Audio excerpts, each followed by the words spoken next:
ranking all of the studio albums by Dead Sara. There are 3 albums that we'll be ranking, and guess what? I'm also throwing in some EPs. There's 2 EPs because the Airpot session and Temporary Things Taking Up Spaces feels very much like they need to be in this list. Like they need to be here. If this bothers your OCD like it's kind of bothering mine, just keep in mind that you can just look at my list and pick out the studio albums ranked worst to best here. You can just ignore my EP choices if you so choose. Like, you know, some people just need to skip the Linkin Park drama instead of getting all wacko jacko in the comments. You can do that here. You can just ignore what I have to say about the EPs, and you can just say, huh, he likes the 3 studio albums in this order. That's wacky. So anyway, 3 albums, 2 EPs that are very important to the catalog from worst to best. And I usually do this preemptive strike.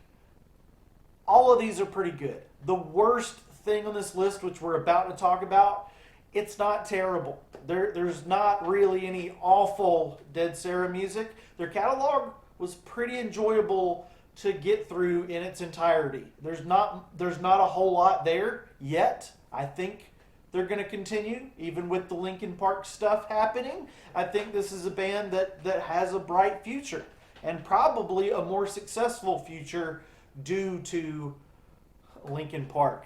We got the microphone check, we did the mic check, and now we're going to start with the worst, which is 2021's Ain't It Tragic, their most recent album. And let me be clear, again, this is not a bad album. This is a really tough ranking because like I said, all 5 of these projects are good.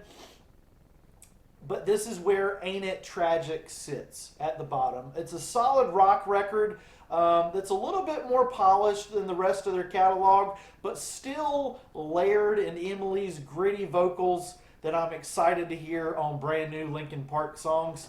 I love the poppy rock direction of Angel Eyes, and Lover Stay Wild is one of my absolute favorite cuts from the band, and that's a real standout here.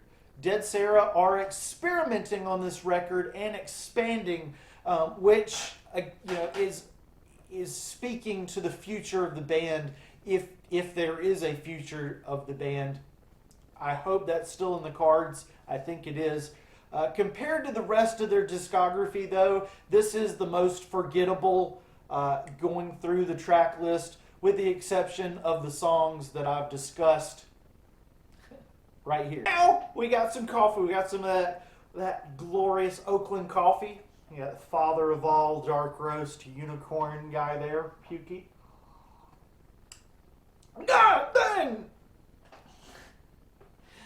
Okay, moving on to better albums. We got the self-titled debut, Dead Sara. The rough, yet polished at the same time debut, self-titled, 2012. Dead Sara are one of those rock bands, like Linkin Park, they just came out of the gate really good, really strong, and it was so tempting to put this album way, way higher later in the video, but higher in my ranking. But ultimately, the other projects we're going to talk about later just really grew on me, whereas this one didn't. It's got the massively successful Weatherman single on it, a song surrounded by Rage Against the Machine riffage on other tracks, and Emily's crooning in brushstrokes through the genre verse. It's just a bold debut album. We Are What You Say and Lemon Scent are some of the most gorgeous ladies in the bunch, if you ask me. Those are the ones that I go back to a lot on this record, even though the entire project didn't stick with me like some of the projects we're about to talk about now. I would say after this one, which is a pleasant listen, but kind of forgettable, like Ain't It Tragic. The rest of this list are the really, really good ones. Like those two were good. Now we're getting into the really good stuff. And I'm going to just, this is where an EP comes into the list, if you want to ignore it. We got 2016's remaster of the Airport sessions. An EP and a ranking, it's bugging me too. It's insanity. I don't know why I did this. But there are 7 songs that most of them don't appear on any other Dead Sara album. And when it first starts, it kicks off with an acoustic number, and I thought this is an album that looks like an acoustic EP, but it's not. There's Sorry for It All, which kicks off the album acoustically, and Childhood Courtesy, which are the acoustic cuts, but the rest is just rollicking punk rock tracks that really, really do it for me. And we're officially, we're getting closer to near perfect Dead Sara material, Dead Sara catalog. Everything from here on out, I just highly suggest that you listen to. Baby Rock is my favorite track on this one. It has a Green Day instrumental sound, backed up with Emily Armstrong's very strong vocal prowess, and it's a hit song if I've ever heard one, but it wasn't a hit, but it should have been. Okay? Linkin Park haters.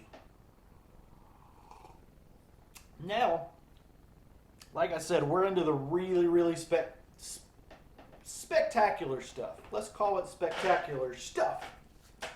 And this is coming in third place is Pleased to Meet You.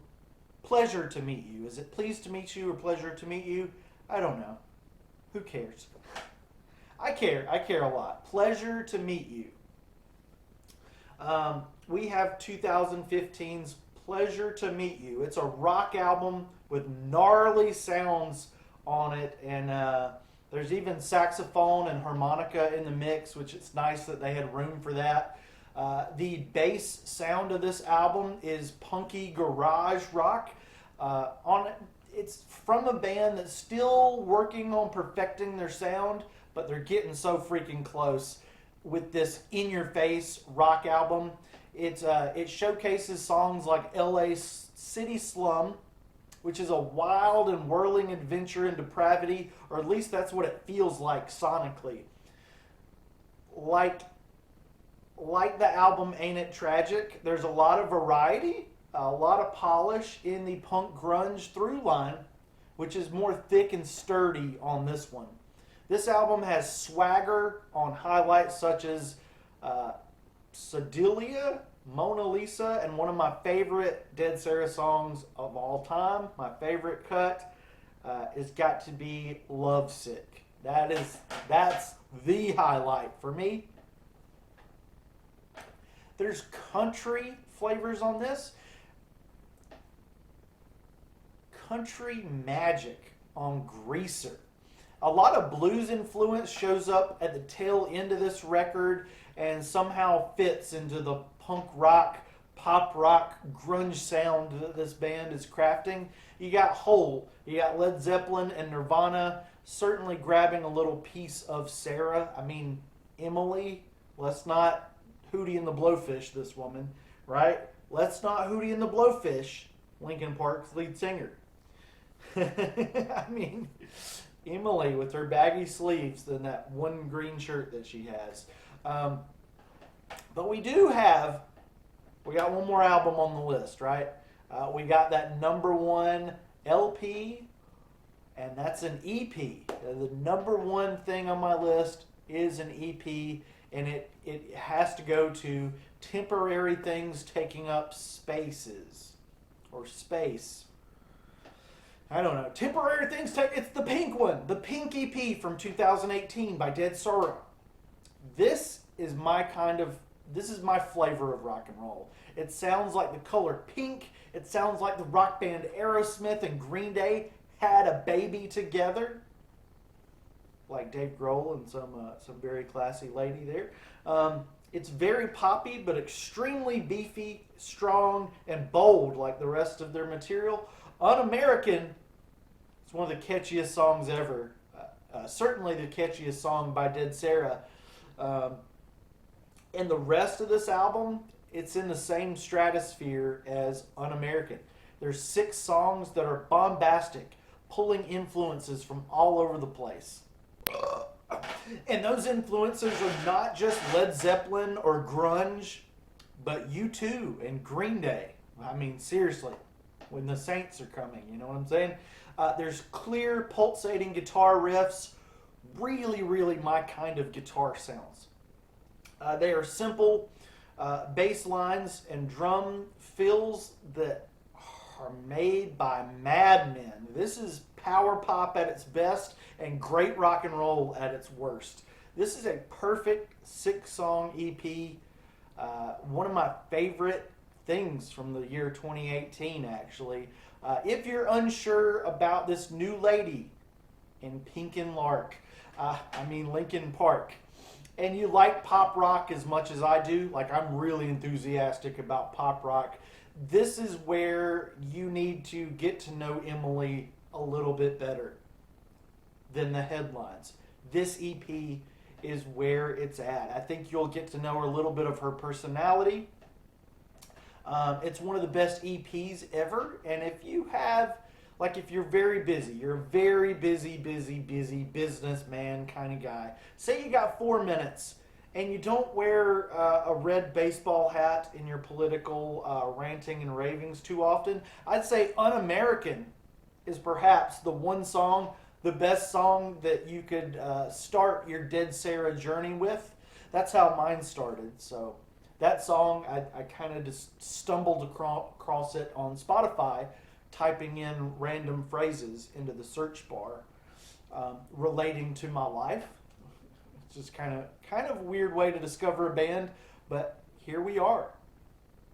Here we are. And again, if you are kind of OCDC, that's a ACDC. If you are OCD about these ranking things, then this ranking is just the albums. It would be Ain't It Tragic coming in at 3rd place, the self-titled Dead Sara album at 2nd, and then Pleasure to Meet You being the best studio album by Dead Sara. I said it, so you can be happy. Just in case messing up our OCD-ness is Un-American, I guess that makes me Un-American. That's not corny at all. But that was the ranking of Dead Sara's albums. There's 3 of them, and then they've got a bunch of really strong EPs out there too.